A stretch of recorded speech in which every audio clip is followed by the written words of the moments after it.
All right, good day, class. So once again, I will be your online learning coordinator for this subject, social issues and professional practice.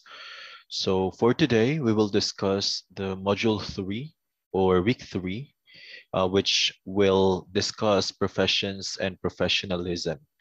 So basically, guys, our discussion for today will go around with these two main topics, again, professions and professionalism.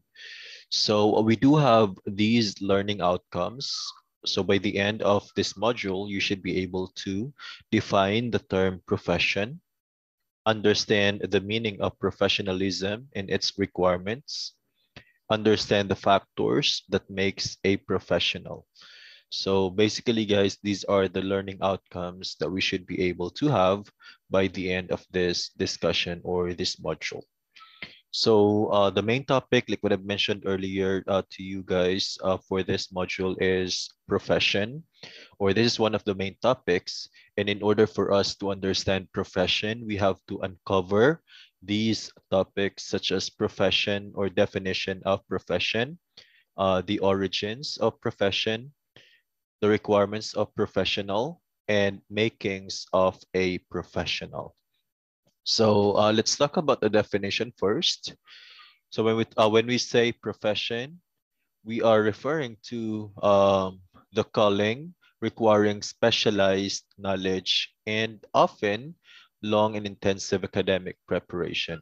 Of course, in order for you to have the knowledge that you need in order for you to have this profession is you have to go through the process and have the intensive academic preparation. So of course, you have to enroll in from prep. Here in the Philippines, we do have this education system wherein you have to go to kindergarten first, then elementary or primary, then secondary, and we do have this K to 12 education system now. And then after that, after graduating to senior high school or from senior high school, then that's the time that um, you'll go to a certain university to take up your college degree. And then if you would like to pursue, then you can also earn your master's degree, then later on your doctor's degree. So something is knowledge, um, in the knowledge domain of that which makes up the occupation or trade. So that depends, of course, on your specialization, depending on what you will be taking up in college as well. So if you are into programming, then you can get a programming um, course, all right? Like software engineering, maybe if you are into software engineering, or you can take up BSIT. In the Philippines, you can also take up computer engineering, or you can also take up computer science if you are really into programming. All right. So let's talk about the origin of professionalism. So once associated with people professing a religious or monastic life, little distinction was made between manual labor and intellectual groups. Intellectual groups developed the first requirements of achievements and maintenance of professional. Late 17th century, when the term professionalism was first used to refer to one who professed to be duly qualified. So that's basically the origin of the word professionalism.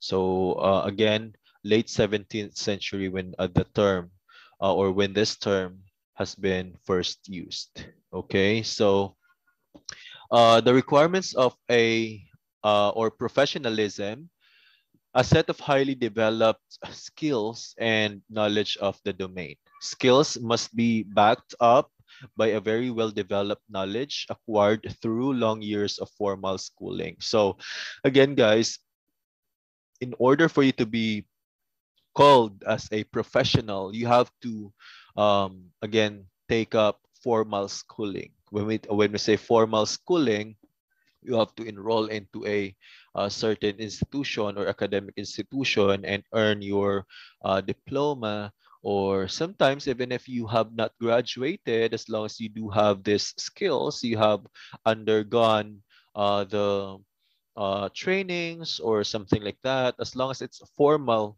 schooling, then basically you can be called professional. As long as, again, you do have these skills, or you were able to develop the skills that you need, and you do have this deep knowledge regarding a certain topic or regarding a certain specialization, then you can be called professional. Okay, so let's talk about the second requirement, which is of course autonomy, the power balance in which power is in favor of the professional. So that's one of the requirements again of professionalism, which we call autonomy. And then we also have the observance of a code of conduct. Of course, you should be able to follow the rules and regulations of that specific field that you have decided to go to or be part of. And then when we talk about the code of conduct, we are talking about the professional code, personal code, institutional code, and community code. So you should be able to observe um, this what we call code of conduct in order for you to really be called professional. Okay, so for example, for doctors of medicine, whenever they have this transaction or interaction with their, let's say, um, patients, then they should not be disclosing any information regarding that conversation, most especially if it is something that the patient is not comfortable sharing with other people.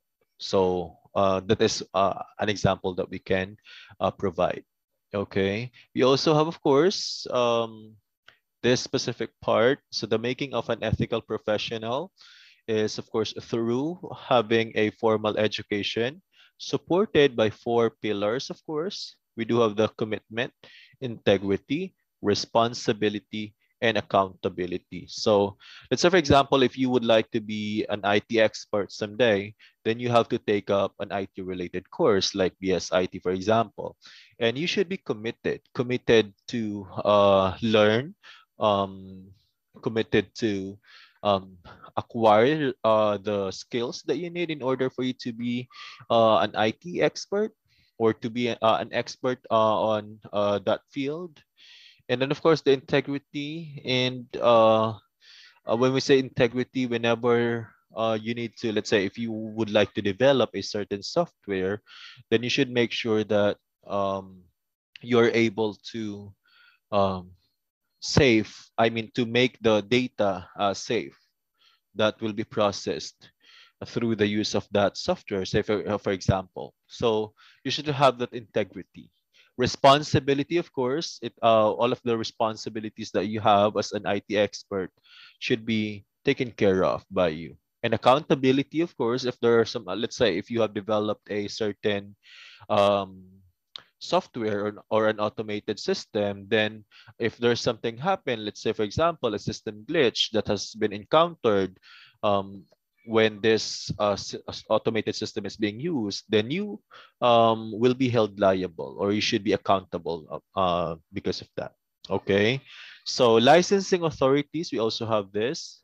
All right, for some fields. So licensing grants individuals formal or legal permission to practice their profession. So for example, doctors of medicine, we also have attorneys that they need license in order for them to practice those professions, and like nurses and what else? There's a lot, all right, which tips the balance of power in the giver receiver equation in favor of the giver. So there are again some sort of professions that you cannot really um, practice, all right, without you having this license, all right.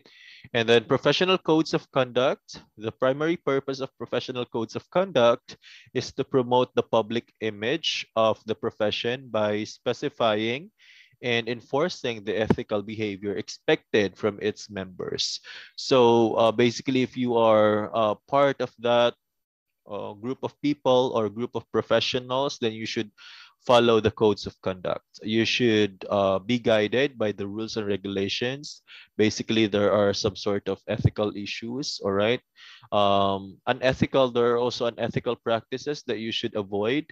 And in order for you to understand what are those unethical practices, then you should understand the rules and regulations. For example, as an IT expert, you should be aware that um, let's say downloading or installing unlicensed software is prohibited. So that is something that we should not do. We should not practice. So that is just an example that I can provide. All right. And basically, that's it, guys. When it comes to this module, I hope that you have learned the things that we need to learn from this module. And see you all with the next module or discussion that we'll be having. Thank you so much for listening for today's discussion and keep safe always.